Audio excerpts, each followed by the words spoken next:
Hello and welcome to our new episode of Don't Mess with the Mommas, Mommas, M-O-M-M-A-S, with our theme, You Are the Protagonist, Not the Victim of Your Destiny. Today we have a new mama. Yay! We are so excited, and we'll be talking about our topic, which is From Despair to Hope. Our new mama and I met around 7 years ago. We are fellow Buddhists, and even though she's from New York like I am, we met here in Charleston, South Carolina. She was from the Bronx and some other places as well, and I'm from Brooklyn and then Manhattan. But I adore Carla, and Carla and I are 2 weeks apart, I believe, in age. That means we're very, very young. We're both Aquarians. So, Carla, tell us a little bit about yourself. I'm 73 years old. I live now in Somerville, South Carolina. I have a daughter. I had many different jobs. I started working in a hospital. From a hospital, I worked in a factory, and back to the hospital. I went to college, got a Bachelor of Fine Arts while I was 50. Wow, that's incredible. Right, and congrats. And I finished, and I can't draw a straight line. But I must say that Carla is very, very talented. She's a wonderful photographer. She's also a wonderful writer and poet. She's got lots of talents, and she's very funny as well. Mm-hmm. But go ahead, continue and tell us a little bit more about your different jobs, and especially you were working, in a mental facility, but it wasn't purely mental. No, Bellevue Hospital.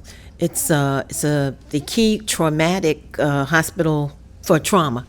If the president was to get hurt, they take him to Bellevue. So they have that component, and they also have mental health. But people think it's mainly for mental health. And we did see a lot of mental people, okay? Right. But I realized that everybody who's mental is not locked up. Right. We have them working in broad daylight and are members of society. Yes, and that's such an issue today anyway with mental health. Mm-hmm. So to take it a little bit further, we're going to be jumping right into our topic called From Despair to Hope. So Carla, what do you think about when you hear the word despair? And I know you've studied this quite a bit on your own. Well, I did a little research, and it's feeling hopeless, helpless, and meaningless. And it's a belief that a negative situation is permanent, it won't change, it doesn't matter what you do. So that's one aspect of it. And what it feels like is deep and crushing sadness. It can feel empty, it can be numb, a numbness to situations.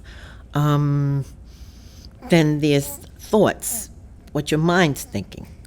It has a physical aspect to it.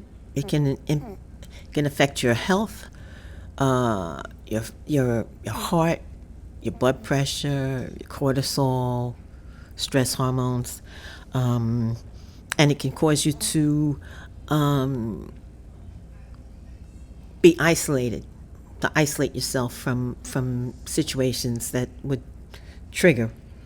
Now, the other thing is that it can be a part of losing a loved one, or a relationship ends suddenly, and the loneliness and past trauma. I think what you said about loneliness in particular, if people cut themselves off, it's very easy to spiral downward.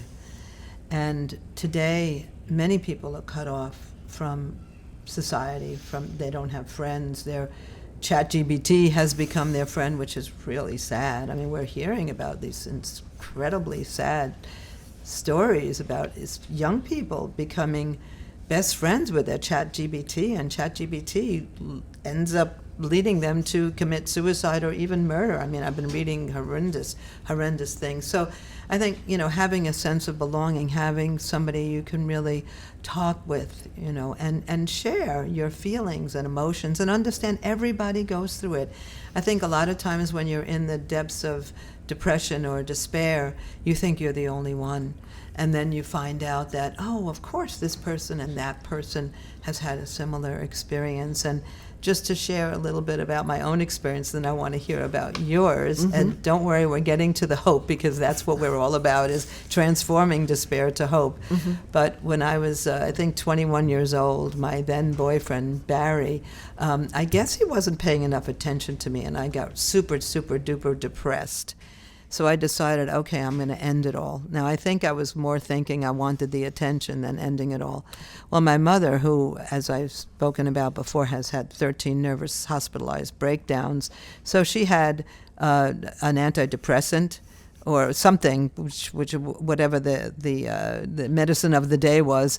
And I snuck into the kitchen where she had her pills, and I took a couple, laid down, snuck back into the kitchen, took a few more, and then ultimately, I don't know, I had about 10 pills in me, and I called them and I said, well, I'm committing suicide, so you might want to come over and say goodbye.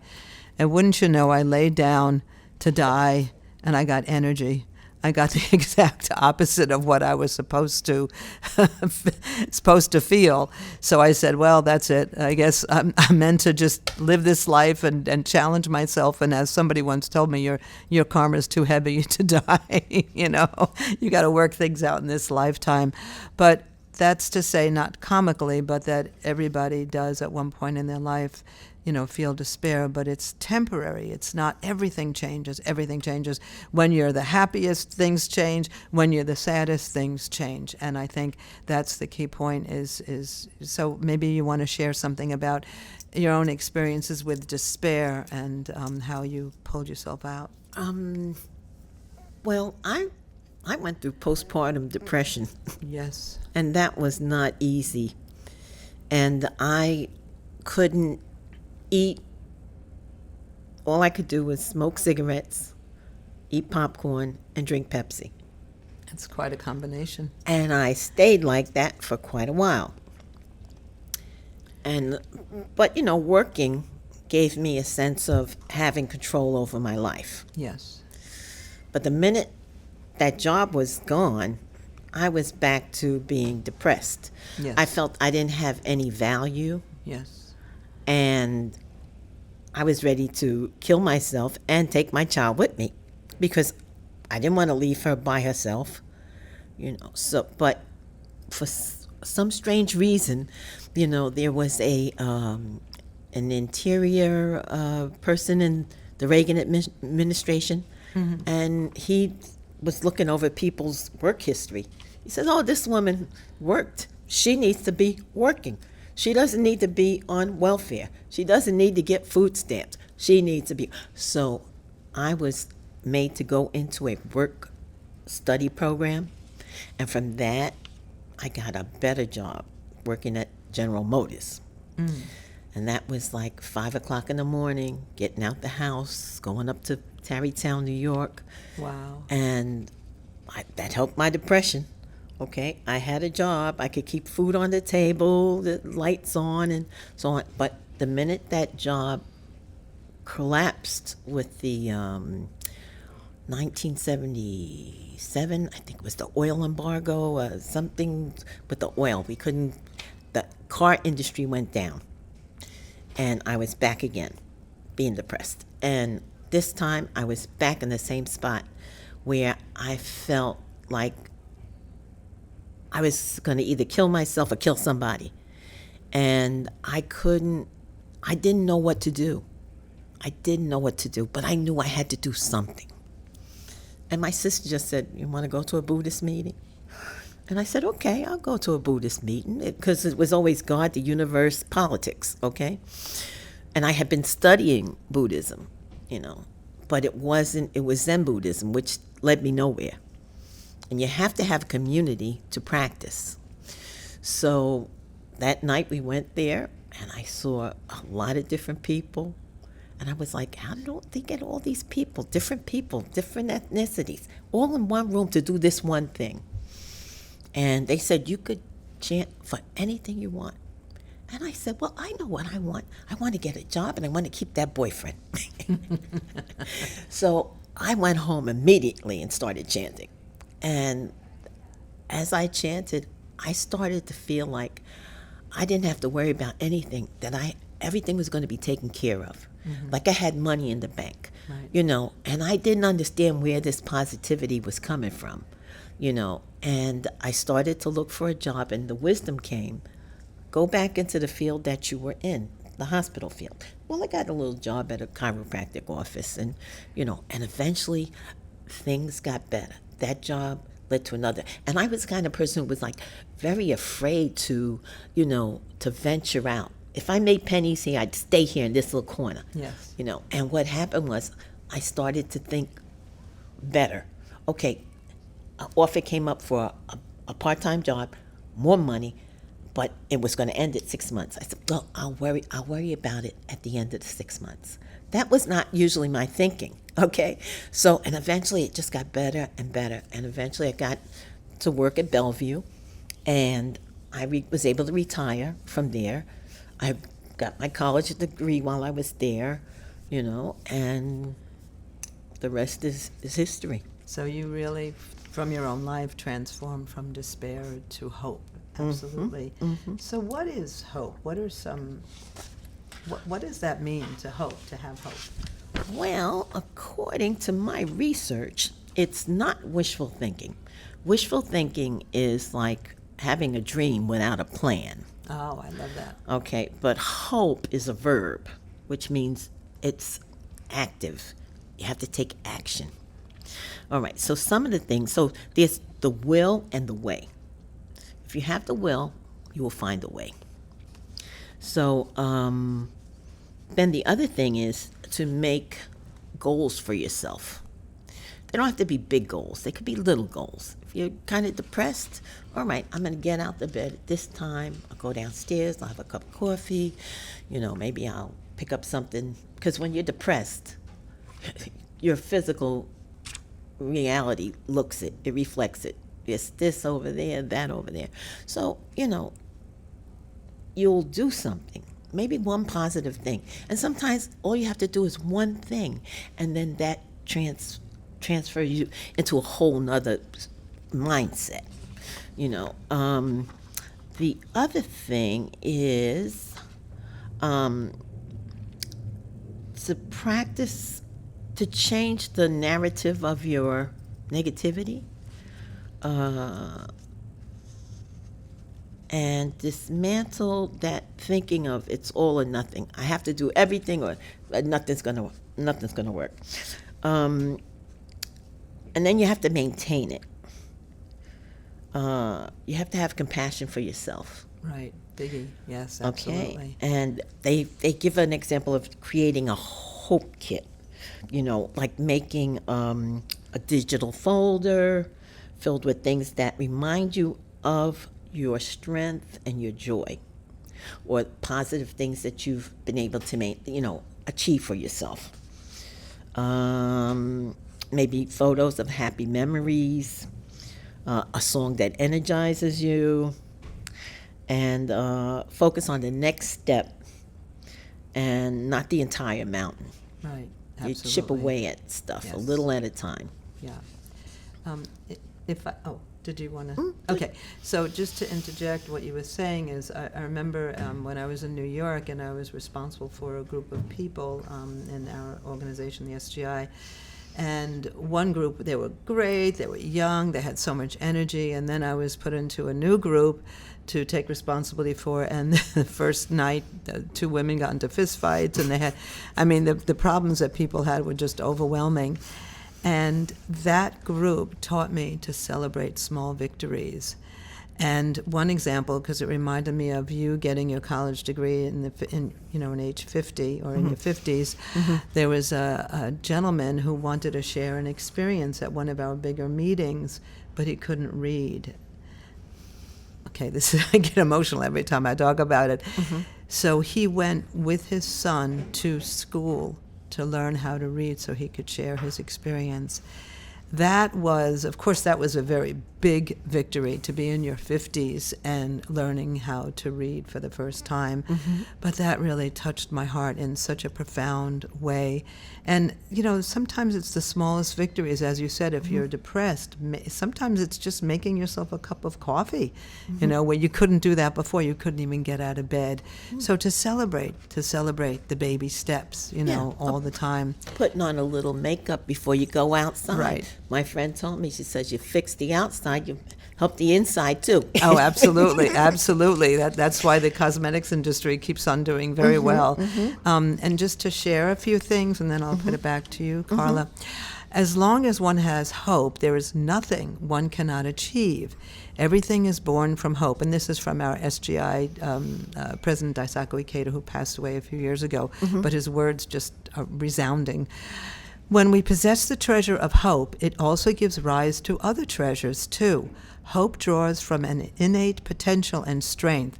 Hope is a magic word to make our dreams come true. And then a few more things.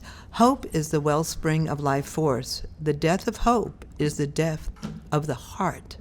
Nothing in this world is as strong as hope and a sense of mission. And then, no matter how long the cold, bleak days of winter may continue, winter always turns to spring. This is the law of the universe and the law of life, as long as we hold on to hope. And just to, you know, talk about some things from history, I'm always going back to that Russian dissident who just tragically died in the prison in the Arctic in Russia. But he was such an optimist. Up until the last moment, he said he's one of the 1% of the happiest people in the world, even though his conditions were horrific. You couldn't get worse conditions, because he had such a strong sense of mission, and he fought for the happiness of the people. And he knew even if he was going to die, his words, his legacy would continue.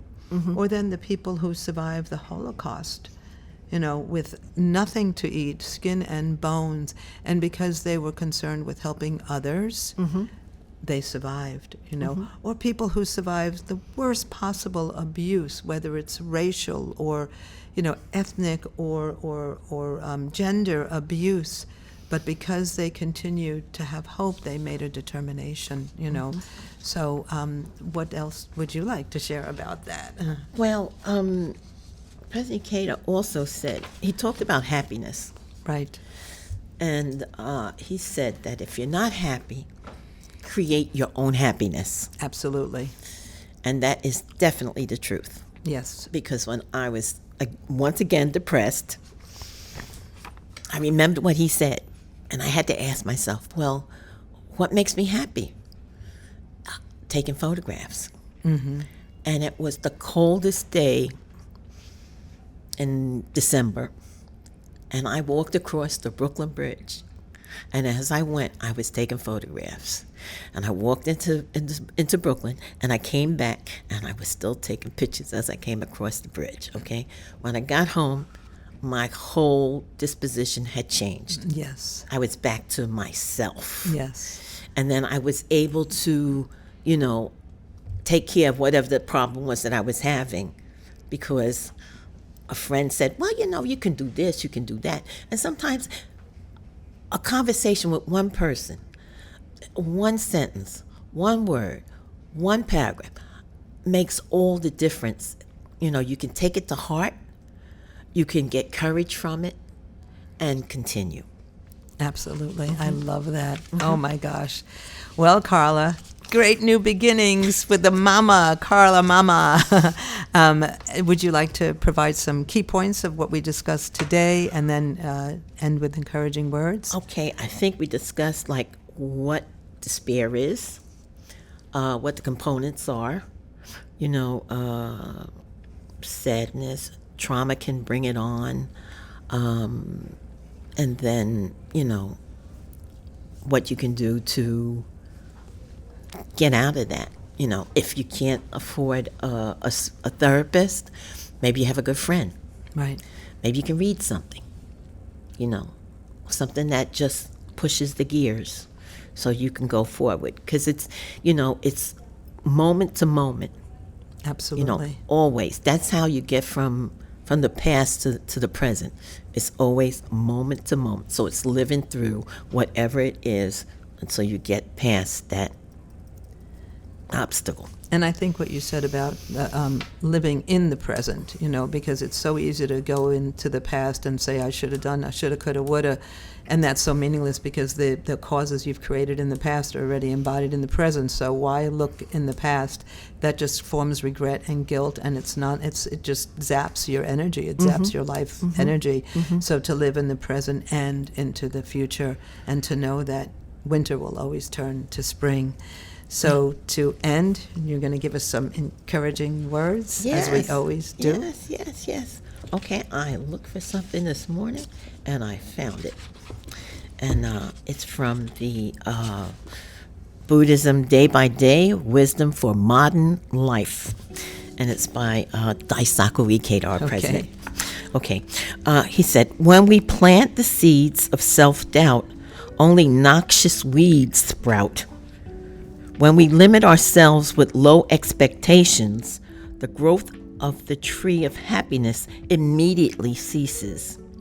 The power of growth, of improvement, the power to overcome all stagnation and break through every obstacle and transform a barren wasteland into a verdant field, that unstoppable power of hope resides right there in your own heart. It will well up from the rich earth of your innermost being when you face the future without doubt or fear. I can do more. I can grow. I can become a bigger and better human being. Life and faith are a never-ending struggle to grow. I love that. That is absolutely a perfect ending. So changing from despair to hope. And once again, welcome, Carla, our new mama, Carla Brown. My name is Harlena Black. We're brown and black. I don't know about that one. Anyway, but thank you so much for listening. Don't forget, we are Dope Best with the Mommas, MOMMAS, and you could find us on all platforms. Just Google us. You can actually now find us on YouTube, which is very exciting indeed. And we would love to hear from you. Mommas, MOMMAS podcast@gmail.com. Listeners, we love you. We're beholden to you. We just would love to hear from you.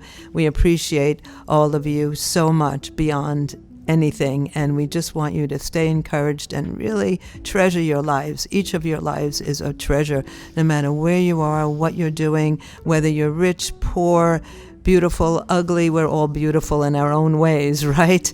So to really treasure your life, because you are a unique individual. Thank you so much, and bye-bye for now. Bye-bye. Bye-bye.